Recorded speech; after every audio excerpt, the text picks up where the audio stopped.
अस्सलाम वालेकुम दोस्तों, मैं हूं प्रवेश संधीला। सोशल मीडिया टॉक शो के साथ हमारे साथ मौजूद हैं आमिर इरशाद राना साहब। अस्सलाम वालेकुम आमिर भाई। वालेकुम अस्सलाम। प्रवीण भाई कैसे हैं? ठीक हैं?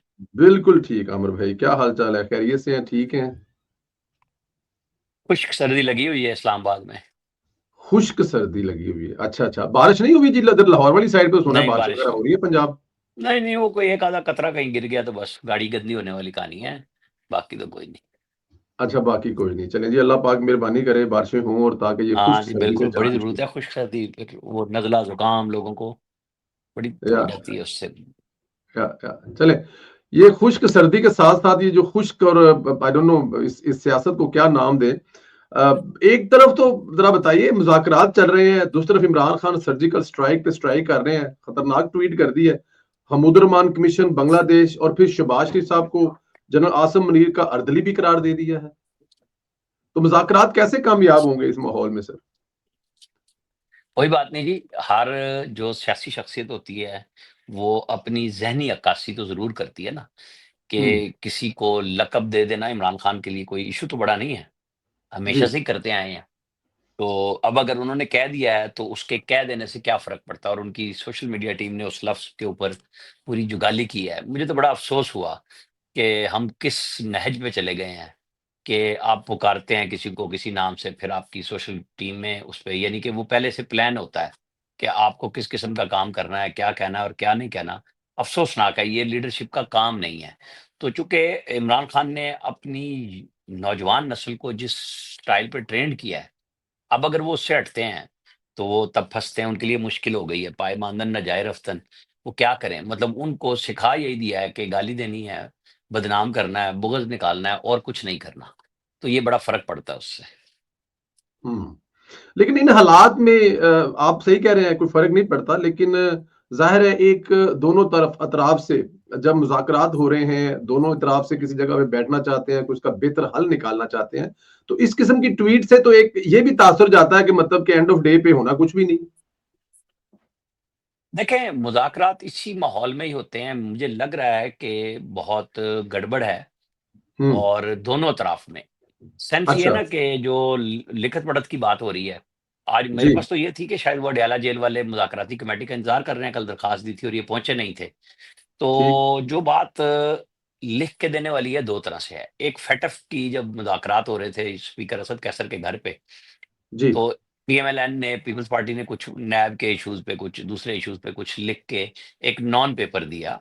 यानी ठीक, बगैर साइन और बगैर लेटर हेड के कि जी ये मुतालबात आप करें। तो इन्होंने तवा लगाया कि देखें, FATF के बुनियाद पे हम बात कर रहे थे और हमसे ये मुतालबात एनआरओ माँग रहे थे। अब वो पुरानी चीज़ हॉन्ट कर रही है उन्हें खुद। कि भई अगर हमने लिख के दिया जो काम हम कर चुके हैं तो पीएमएलएन करेगी और लोग करेंगे, और आप जैसे जो पीएमएलएन के चाहने वाले हैं बिल्कुल छोड़ते तो नहीं है ना फिर बात को। तो अब वो उनको इधर का भी खौफ है कि हमने ये हरकतें की हुई हैं। हुँ, हुँ, हुँ, हुँ। तो इसी बुनियाद पे भी रुकता है। दूसरे राना सनाउल्लाह ने उनसे कहा है ना कि आपके जो मिसिंग पर्सन्स आप कह रहे हैं गुमशुदा हैं, तो उनके नाम, शनाख्ती कार्ड नंबर, कोई एड्रेस।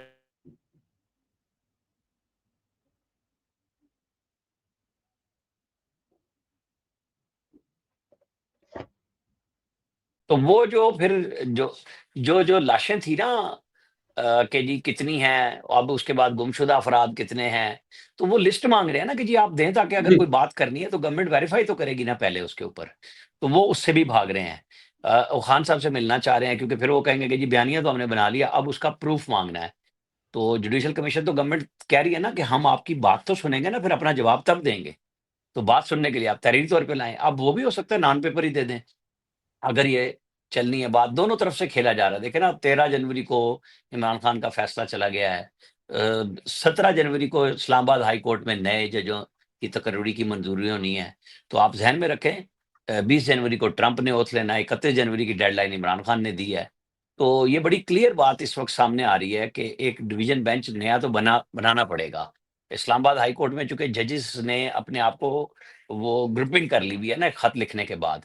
तो इमरान खान हुँ, साहब के केसेस तो नवाज शरीफ की तरह नहीं लगे ना देर से, बारी पे नहीं लगे, हुँ, वो बगैर बारी के लगे और उनको क्लियर डिस्पोज़ ऑफ कर दिया गया। तो ये चीज़ें बहुत सारे लोगों के ज़हन में हैं। तो मैं इसलिए कह रहा हूँ 17 जनवरी को जो जुडिशल कमीशन की मीटिंग होनी है सुप्रीम कोर्ट में, और उसमें 4 इस्लामाबाद हाई कोर्ट के जजों की तकरीरी होनी है, तो उसको आप ज़रूर मद्देनज़र रखिएगा। बिल्कुल ठीक है। और आप लिख कर ना देने की वजह ये बता रहे हैं कि वो जो कागज़ डॉक्यूमेंट है, बाद में इमरान खान को ये है कि मेरे खिलाफ इस्तेमाल होगा कि मैंने लिख कर माफ़ी माँगी है, और वो माफ़ी का लफ़्ज़ इस्तेमाल कर लिया जाएगा क्योंकि सोशल मीडिया की तो ज़ुबान कोई नहीं होती। अच्छा, सर ये जो पीटीआई बयानियाँ बनाती है, पसे पर्दा मुज़ाकरात हो रहे हैं, कि असल मुज़ाकरात वो हैं जो बुशरा बीबी कर रही हैं और यकीन दिला रही हैं कि इमरान खान 2027 तक खामोश रहेंगे। मैं माफ़ी भी मंगवा लूँ। मतलब इस तरह की चीज़ें चलती थी, तो इस तरह की बैक एंड पे चीज़ें कुछ चल रही हैं? मेरे ख़्याल में तो ज़रूर चलती हैं, और हुँ, उसका सबूत ये है कि एक तो कल हियरिंग हुई जिसमें इमरान खान ने अर्दली कहा शहबाज शरीफ को, और कहा कि कोई मुज़ाकरात नहीं। लेकिन उससे पिछली हियरिंग जो 3-4 दिन पहले हुई थी, मेरे रिपोर्टर हैं इमरान असगर, मैंने उन्हें जी। स्पेशली कहा था कि ये सवाल करें हुँ, कि जो अल्लामा नासिर अब्बास साहब ने कहा है कि इमरान खान को ऑफ़र की गई है बनी गाला की, तो ये ऑफ़र किसने की है? तो मैंने हुँ, उससे कहा कि वो कहेंगे कि ये इनडायरेक्ट ऑफ़र आई है, तो आपने पूछना है इनडायरेक्ट ऑफ़र लाया कौन था और किसके नाम पे लाया था? हुँ, तो वो खान साहब ने हस्बे आदत दोनों नाम नहीं बताए कि नहीं हुँ, इसको छोड़ दें, और कल कह दिया कि कोई नहीं हो रहे, और ना बुशरा बीबी कर रहे हैं, तो लिहाजा इतने बड़े लीडर को ये गलत बयानी ज़ेब नहीं देती। जब वो 3 दिन पहले ये कह चुके हैं कि इनडायरेक्ट आई है, तो इनडायरेक्ट ऑफ़र किसको आई है भई? आपको ही आई है ना, तो आप उसका नाम दे दें, ताकि हम उस बंदे से पूछ लेंगे आपको किसने कहा है एस्टेब्लिशमेंट से? एस्टेब्लिशमेंट से जब हम राब्ता करते हैं तो वो कहते हैं 9 मई, 9 मई और 9 मई। हुँ, इसके ऊपर वो टीटीपी का जो खत आ गया है परसों से, जी, जिसमें जी, उन्होंने अस्करी तनसीबात और मसनूआत के बायकॉट की बात की है, हमलों की बात की है। तो अस्करी मसनूआत के बायकॉट की तो मुहिम तो पीटीआई की भी सासी सारी सोशल मीडिया टीम चला रही है। और बाहर बैठे जैसे आप पीएमएलएन के लिए बाहर बैठे वहाँ से काम कर रहे हैं, इस तरह बहुत सारे लोग उनके लिए भी कर रहे हैं। वो तो सारे लगे हुए हैं मसनूआत के बायकॉट पे, लेकिन असर कोई नहीं हुआ। तो अब ये टीटीपी भी उसमें आ गई है। तो उसके ऊपर भी बड़ा रिएक्शन है एस्टेब्लिशमेंट का कि ये क्या है? क्या ये दोनों एक ही पार्टी, एक ही विंग है? क्या है? क्या चक्कर है ये? बिल्कुल ठीक है। अच्छा, एक खबर ये भी है, ये भी अब खबर है, अफ़वाह है या एक मफ़रूज़ा है कि ये मुज़ाकरात में टाइम गेन किया जा रहा है, लेकिन जैसे ही ट्रम्प साहब इंतज़ामिया हुकूमत सँभालेगी, तो कुछ चीज़ें जो हैं वो की जाएँगी तहरीक-ए-इंसाफ से, जैसे डिजिटल जो है वो दहशतगर्दी की जाएगी, आर्टिकल लिखवाए जाएँगे, एआई वीडियो बनाई जाएँगी। इस तरह की चीज़ें करके इंतशार पैदा किया जाएगा और फिर प्रेशर डाला जाएगा। इसमें भी हकीकत है सर? देखिए, मुझे नहीं पता, मेरी हुँ, इन्फॉर्मेशन बराह रास्त नहीं है, लेकिन हमारे ही दोस्त जर्नलिस्ट ये बात कह रहे हैं कि जी। किया जाएगा, और उसके बयानिया भी जवाबी तैयार कर लिया गया। तो फिर जिनको पता है और जवाबी बयानिया तैयार कर लिया गया, तो इंतज़ार किस चीज़ का है भई? आप फिर पहले से करें ना, कि आप बताएँ कि आप ठीक काम क्या कर रहे हैं? आप बयानिए के जवाब में बयानिया क्यों देना चाहते हैं? आप अपना पॉज़िटिव बयानिया लाएँ। ये हमारा अलमिया है, किस चीज़ की प्रेस कॉन्फ्रेंस का जवाब आप देना चाहते हैं? आप अगर प्रोएक्टिव हैं, तो फिर प्रोएक्टिव होके नज़र आएँ। ये इधर-उधर से कहलवाएँ नहीं, अगर जो काम तैयार किया है, तो लाएँ, कि हमारा ये पॉज़िटिव एजेंडा है। आपको पीटीआई के बयानिए का जवाब देने की ज़रूरत नहीं है, अपना पॉज़िटिव बयानिया लाना चाहिए कि जी हाँ, ये चीज़ें हैं जो इस मुल्क में मस्बत हो चुकी हैं, ये हैं जो होने जा रही हैं, आप वो लाएँ। सही, बिल्कुल ठीक है। 190 मिलियन पाउंड का केस का फैसला दूसरी बार मौखर हुआ है। इसकी क्या वजह है? पीटीआई कहती है कि पसे पर्दा मुज़ाकरात की वजह से हुआ है। आपने सबसे पहले खबर भी दी थी, इस पर क्या है? क्यों ये फैसला देखिए, हर अब बार? पीटीआई का आप कह रहे हैं मुज़ाकरात पसे पर्दा, तो फिर पीटीआई के बानी यानी इमरान खान तो कह रहे हैं कोई नहीं हो रहे, बुशरा बीबी किसी से नहीं मिल रही। तो नहीं, सच एक और झूठ मुलाकात तो में इसके कहते अंदर, एक मुल आपके बकौल एक मुलाकात में उसको वो तो हाँ में कहते हैं, दूसरी में ना में कहते हैं। तो वो यू टर्न लेने के भी मास्टर है ना, क्या किया जाए?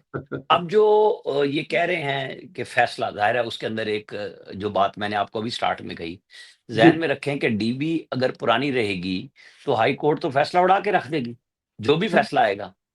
अब डीबी नहीं होगी या नहीं होगी, तो फैसला इतना मजबूत तो होना चाहिए ना कि कोर्ट ऑफ लॉ में उसे ठहरना चाहिए। जब इतनी मेहनत जी, की है प्रोसिक्यूशन ने, तो और जज साहिबान जो फैसला जो जज साहब ने लिखना है, तो वो ग्राउंड तो देंगे ना। आखिर 1 साल में वो जाके केस सम अप हुआ। पहले ये था कि जी आखिरी 1 हफ्ते में 8 फरवरी से पहले 3 सज़ाएँ सुना दी गईं, और उसका नुकसान हुआ, फ़ायदा तो नहीं हुआ। सज़ा तो एक भी उनको दूर कर रही थी इलेक्शन से, उनके ऊपर वो 3-3 दे के उनकी हमदर्दियाँ भी बटोर दी गईं कि जनाब ब पता नहीं क्या ज़ुल्म हो गया अदालतों से। और फिर वो जल्दी में जो टेक्निकली खामियाँ रख छोड़ी गईं, वो इस केस में आप दर्जनों दफ़ा तो इमरान खान के वकीलों ने इल्तवा लिया जो कि मिला उन्हें। प्रोसिक्यूटर कहते रहे नैब के कि मत करें, मत करें। उन्होंने कहा नहीं, हम देंगे टाइम, जज साहब ने दिया। इसमें जज साहब भी बदले। आपको पता है कि जो आजकल जज हैं, ये पहले भी सुन रहे थे, फिर बीच में लाहौर हाई कोर्ट में एक चीफ जस्टिस आए, उन्होंने जज बदल दिया। जब वो चीफ जस्टिस गए, तो नई जज चीफ जस्टिस आई, तो उन्होंने ये वापस केस इनके हवाले कर दिया। ये सारी चीजें मैं आपको बता रहा हूँ कि क्या चल रहा है बीच में। ठीक। मिलिट्री कोर्ट पर जो सजाएं हुई उस पे कुछ माफियां भी होगी। इस पेशरफ्त को कैसे देखते हैं? और उसके बाद फिर जो माहौल क्रिएट किया गया, जो बाहर आकर उनके बच्चों के जो नारे और बयानात, एक तरफ तो लिख कर माफी और दूसरी तरफ से ये सब कुछ।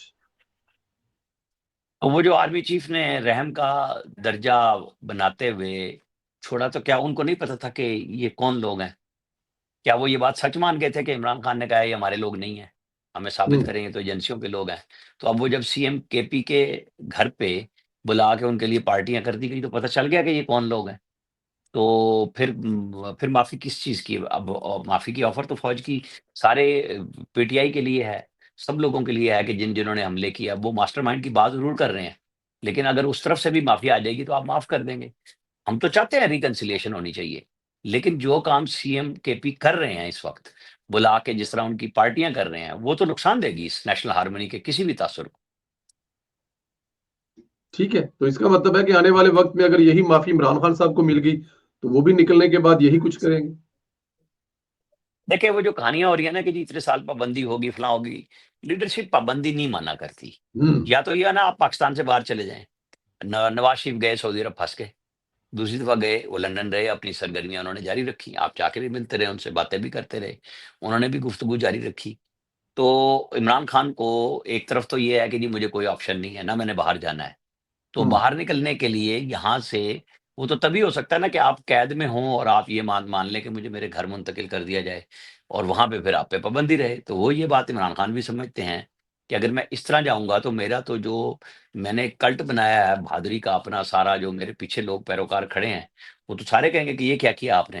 तो वो मखवसा है कि कुछ लोग उनके ओरिजिनल चाहने वाले हैं, वो कहते हैं रास्ता लें, सियासी तौर पे आपको निकलना चाहिए, बाहर सियासत करनी चाहिए। और कुछ वो लोग हैं जो उनके नाम पे डॉलर बटोर रहे हैं, पैसे बना रहे हैं, बाहर भी बैठ के, यहाँ पे भी बैठ के।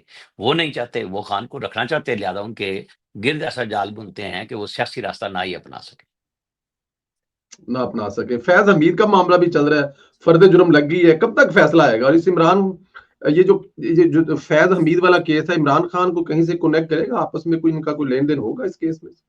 देखिए, 12-13 दिसंबर को जिस दिन जनरल फैज के ऊपर फर्द जुर्म लगी, उस दिन उसमें लिखा हुआ था कि हम इसके मास्टरमाइंड तक जाएंगे, नहीं छोड़ेंगे।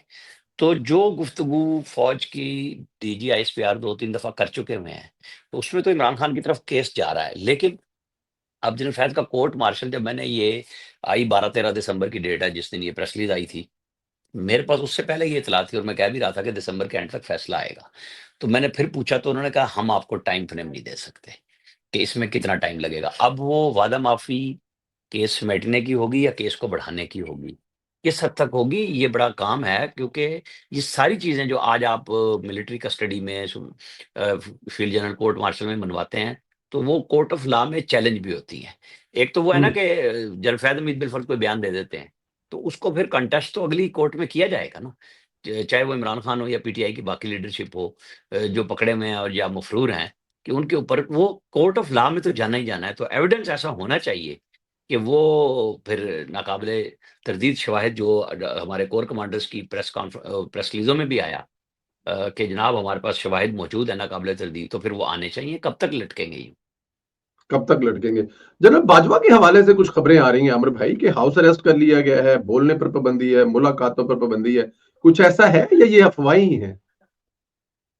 देखिए, जनरल बाजवा को मैंने तो 22 नवंबर को, उस दिन काल की रात को, कोई 11:30 बजे के करीब, जिस दिन बेगम बुशरा का बयान आया था ना कि ये क्या चीज उठा लाए हो, जो आप लोगों ने ट्रेंड भी चलाया हुआ था सऊदी आप अरब के लोगों हवाले से। ने। जी जी जी हाँ, तो मैं तो आपको उसका तमगा दूंगा ना। 3-4 लोग हैं जो उठा के जी। उसको लेके चलते हैं, वो राजा आमिर शहजाद और वो हैं, लेकिन फरहान विर्क हैं, आप लोग हैं, सारे ये काम कर रहे होते हैं बैठे हुए।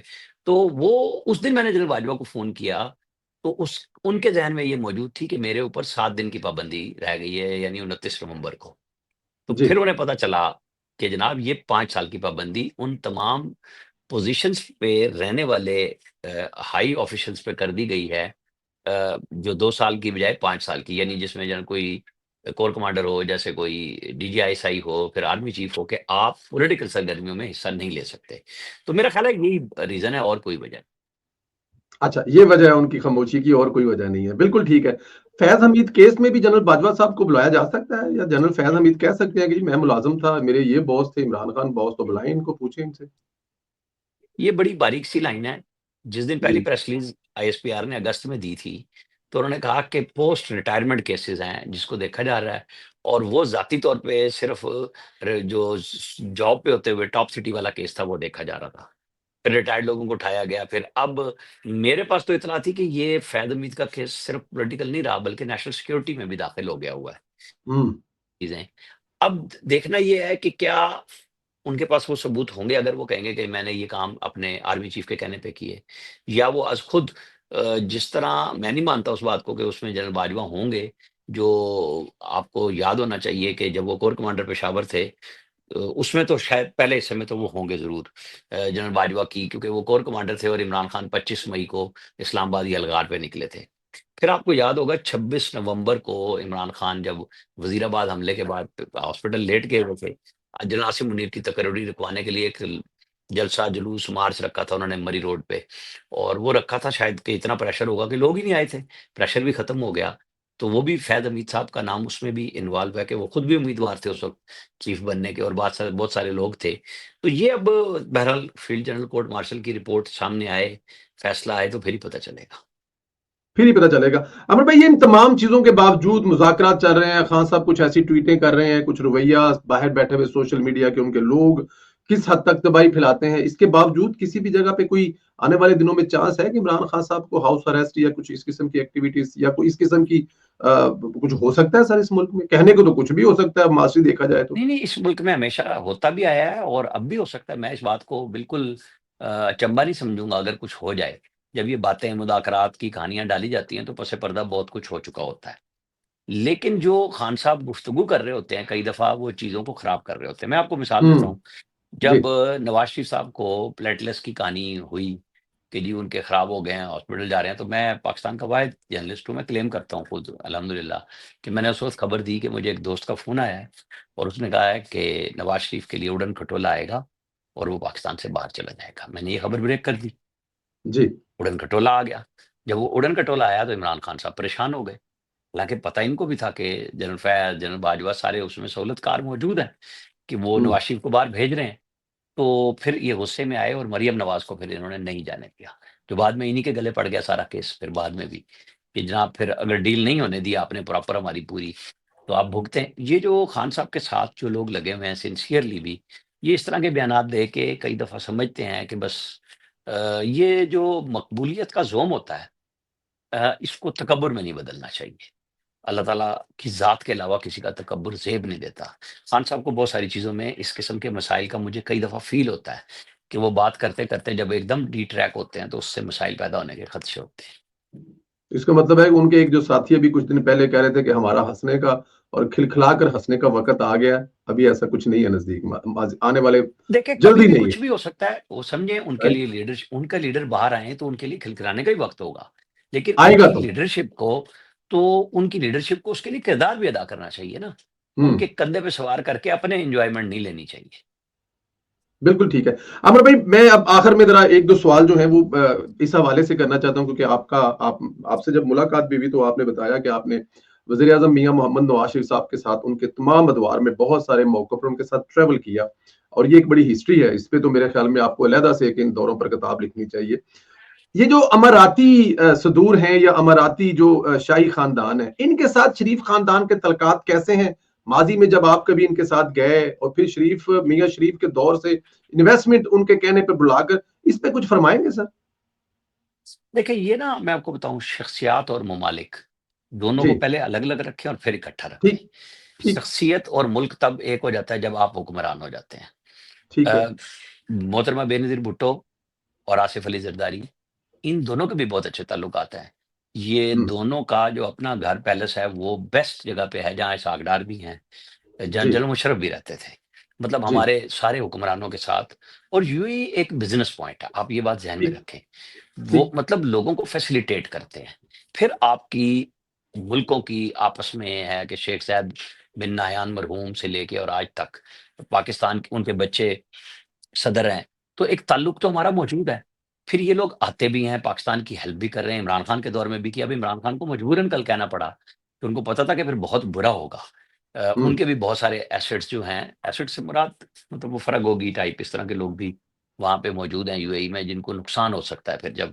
तो उन्होंने कहा कि नहीं, उन्होंने हमारे साथ बड़ा अच्छा किया था, तो फिर बहुत सारे लोगों ने ट्वीट डिलीट भी किए और जुल्फ़ी बुखारी को कहना पड़ा कि हिज़ हाइनेस जो हैं वो आए हुए हैं और बड़ा एहतराम है हमें, आपको पता होगा, सारी चीज़ें की हैं। वो थूक के चाटनी पड़ी इनकी लीडरशिप को और ट्वीट भी डिलीट करने पड़े कि भई आप ऐसा करते क्यों हैं?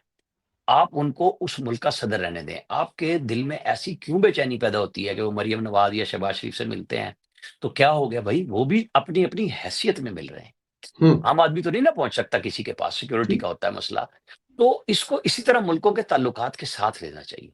ज़ाती ताल्लुक है तो वो आप कारोबार करें वहाँ पे, यूएई वाले तो सबको फैसिलिटेट करते हैं, आपको गोल्डन वीज़ा भी देते हैं, आप पैसे ले जाएँ।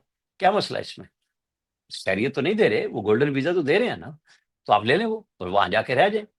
तो वो लैंड ऑफ अपॉर्च्युनिटी बनाया ना उन्होंने अपने आप को खुद मेहनत करके। पूरी यूएई की क़यादत ने, चाहे वो दुबई वाले हों, यूएई वाले अबू धाबी वाले हों, शारजा वाले हों, सारे लोग हैं, जो मिल के यूएई बनता है। तो ये तो हमारे जी। लिए मिसाल है, कि हमें सीखना चाहिए कि जहाँ कुछ नहीं था, वहाँ उन्होंने सब कुछ बना लिया। यहाँ सब कुछ है और हम खराब कर रहे हैं।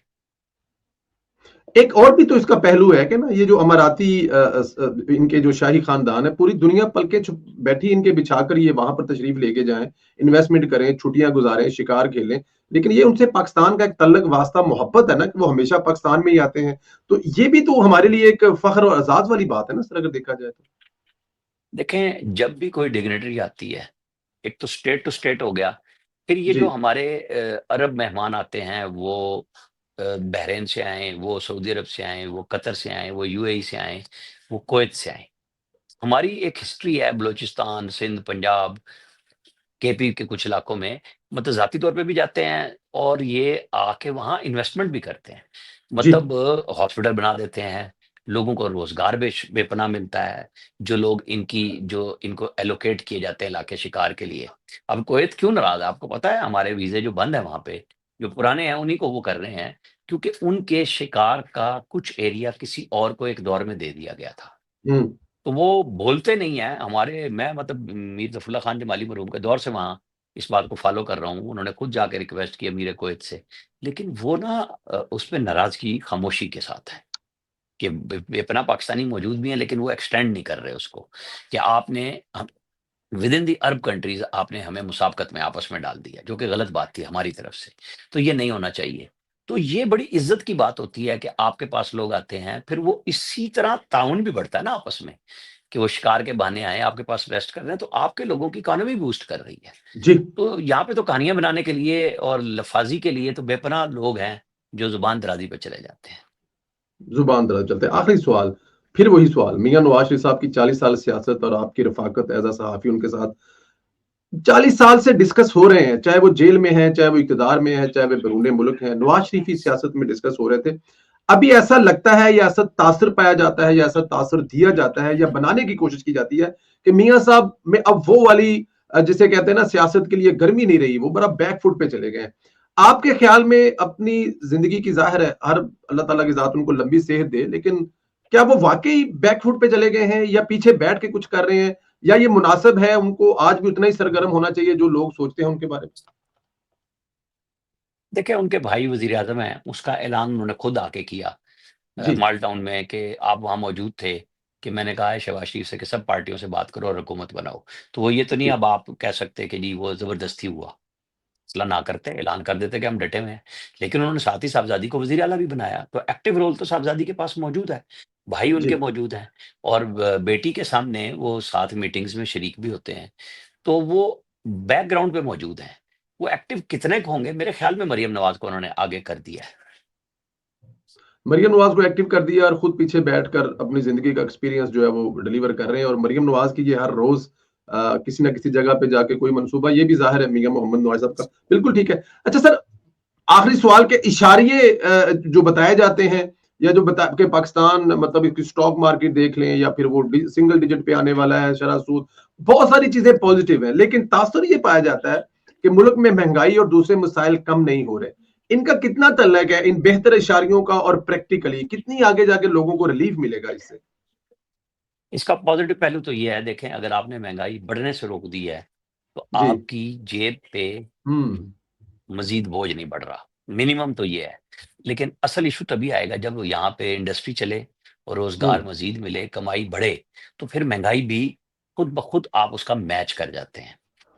उसकी तरफ हमारी तवज्जो गवर्नमेंट की, सब लोगों की होनी चाहिए कि यहाँ कारोबार फले-फूले। आप पाकिस्तान से बाहर बैठे हैं, ओवरसीज़ पाकिस्तानी इन्वेस्टमेंट जो है रियल एस्टेट में रोक चुके हुए हैं। उस हर्डल को रोक दूर करना चाहिए। वो भी बहुत 30-40 इंडस्ट्रियों को चलाता है। तो ये वो चीज़ें हैं जो अब आने वाले दिनों में जब आपने इक्तिसादी तौर पे डिफ़ॉल्ट से निकाल लिया है, तो साल डेढ़ साल में ये मेहनत करनी पड़ेगी शहबाज शरीफ साहब को, सूबों को मिलके कि भई लोगों को रोज़गार दें, प्राइवेट सेक्टर को फ़रोग़ दें। उसी से आप एक्सपोर्ट ओरिएंटेड चीज़ें भी बनाएँगे तो आपके डॉलर के मसाइल भी हल होंगे, लोगों की महँगाई का मसला भी हल होगा, क्योंकि सिर्फ़ तनख़्वाह से तो काम नहीं चलता, कारोबार चलना चाहिए। कारोबार चलना चाहिए, बिल्कुल ठीक है। ये अभी दरमियान में आपने एक लाइन बोली, जरा मैं इसको चाहता हूं कि आप क्लियर कर दें कि ओवरसीज पाकिस्तानियों ने इन्वेस्टमेंट रोक दी, ये किस वजह से रोकी? ये जो खान साहब ने कहा है या कोई और वजह है सर? नहीं, नहीं, नहीं, नहीं, नहीं, ये तो एक तवील अरसा हो गया, आप इसको कहें साल हो गया, खान साहब ने तो अब बात जी। कही है।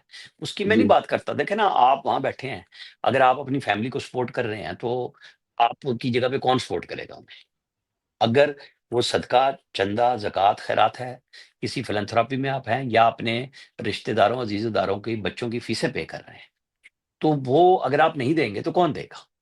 वो तो ओवरसीज़ पाकिस्तानी अपने लिए करते हैं, वो हम उसको कह दें, वो कोई एहसान नहीं होता, आप अपनी फैमिली और अपने कारोबार के लिए करते हैं।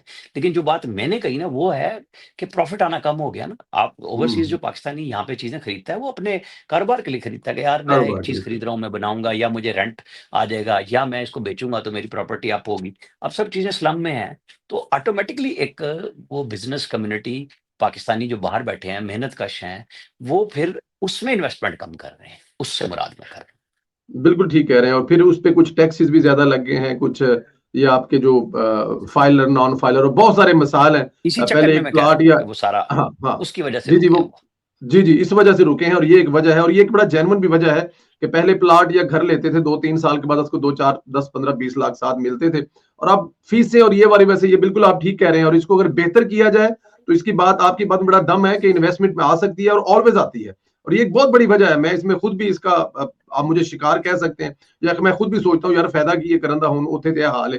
राणा साहब बहुत शुक्रिया, काफी दिनों के बाद आपको तकलीफ दी, अल्लाह ताला की जात आपको खुश रखे। थैंक यू परवेज़ भाई, जल्द आपसे थैंक यू। इंशाल्लाह इस्लामाबाद में मुलाकात भी होगी। अल्लाह आपको अपने हिफ्ज़ मोस्ट मान में रखे। वेलकम। बहुत शुक्रिया सर। इंतज़ार थैंक यू करेंगे सर। कि ठगी नहीं करेंगे, मिल के जाएँगे। नहीं सर, नहीं, इस दफा तो आपको तकलीफ भी देंगे इंशाल्लाह ताला। 3 दिन आपके मेहमान हाज़िर, होंगे, हाज़िर, और एक बहुत बड़ा इवेंट है उसके लिए, तो आपको तकलीफ भी देंगे इस दफा इंशाल्लाह। इंशाल्लाह, thank you sir, thank you. Thank you. अल्लाह हाफ़िज़। अल्लाह हाफ़िज़।